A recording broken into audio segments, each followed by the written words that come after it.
Hello, you are listening to Everyday Superpower, the place where we talk body language, human communications, relations, and game, and everything in between, of course. Let's finalize this small series we've had on the chapter Waging War, from the Art of War, okay? We've been reading through and highlighting certain elements and aspects of the book, or at least the chapter, and applying it to some, not all, situations and circumstances of your day-to-day, as to where you can see where the military stratagem feeds in and applies. So let's continue on. Hence, a wise general makes a point of foraging on the enemy. 1 cartload of the enemy's provisions is equivalent to 20 of one's own. Now, in order to kill the enemy, our men must be roused to anger, that there may be advantage from defeating the enemy. They must have their rewards. So, I'm asking you, what is the enemy? And what is the reward? And when we speak of being roused to anger in order to kill the enemy, we want to be roused to taking action and finishing the job. Because there is purpose in doing so. The result is worthy of the victory. So when we speak of our army, we speak of our resources. And when we speak of our resources, we speak of our energy. And when we speak of our opponent, the enemy, we speak of the task at hand. We speak of the objective. We speak of the communication. And we ourselves must be emotionally roused towards taking on that challenge and concentrating upon that challenge to such an extent that we conquer the foe.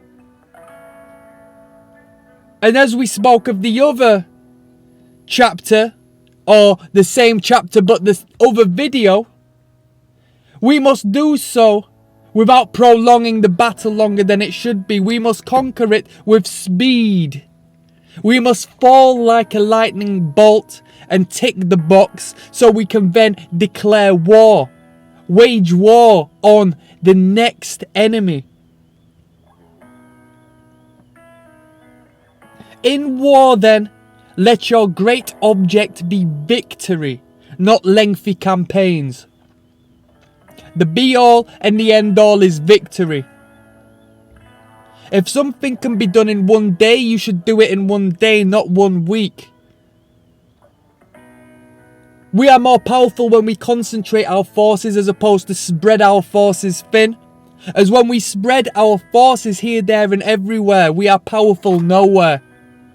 But if we accentuate in one particular area, in one particular direction, towards one particular emphasis, we strike at our full power, capability and efficiency. So whilst you are in the workplace and you have 10 tasks at hand, as opposed to bouncing from one object to another or trying to fulfill 2 tasks at a time, aim for the one, get it done, move to the next, get it done, so on and so forth. Savour your energy. There is no instance of a country having benefited from prolonged warfare. Do not prolong the battle. Conquer the opposition now. Rouse yourself to anger or the equivalent of. What carrot on a stick can you utilize in order for you to charge forward through the barrier that is placed before you, breaking onto the other side?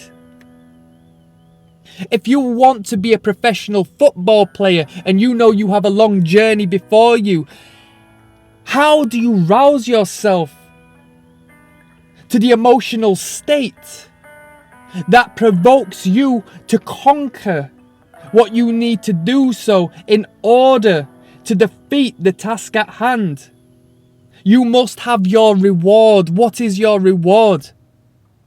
Is it the fulfillment you will experience, or is it a literal reward?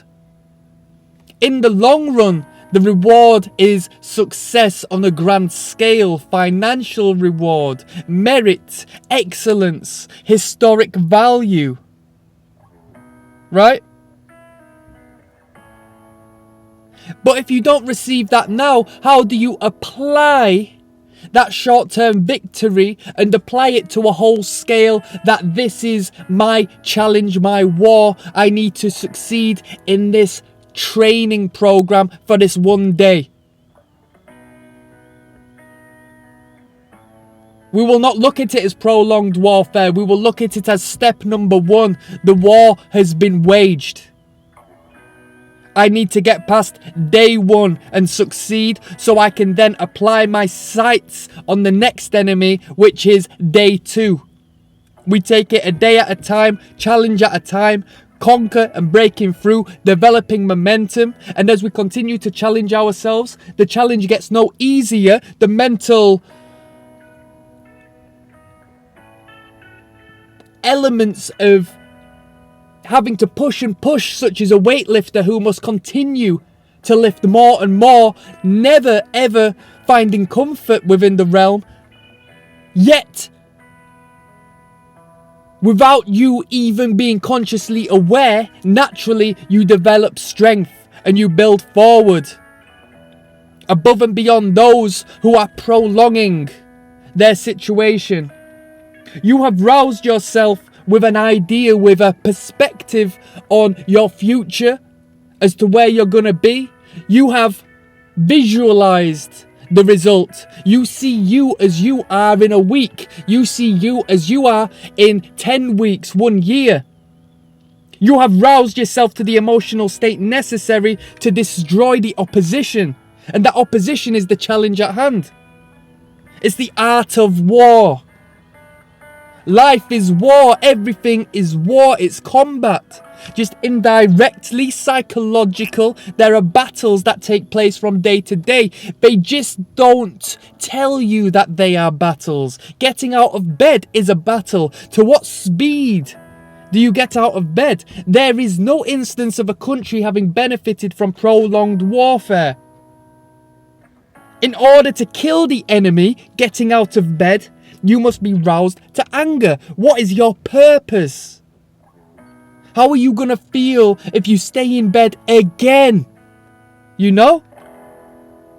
There must be advantage from defeating the enemy. There must be advantage from getting out of bed. They must have their rewards. So, you getting to work quicker, is that a good enough reward? Or from the night before, have you left your favourite protein shake to start the day? Oh, I cannot wait to have my new, cookies and milk protein shake to start the day. Let's get out of bed and let's get it.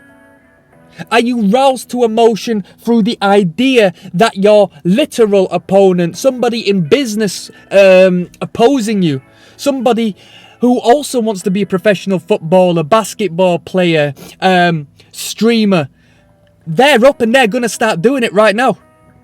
You must rouse yourself to the emotional state in order to go forth and conquer, such as the military who has been roused to anger in order to destroy their opposition completely. That's waging war. Peace.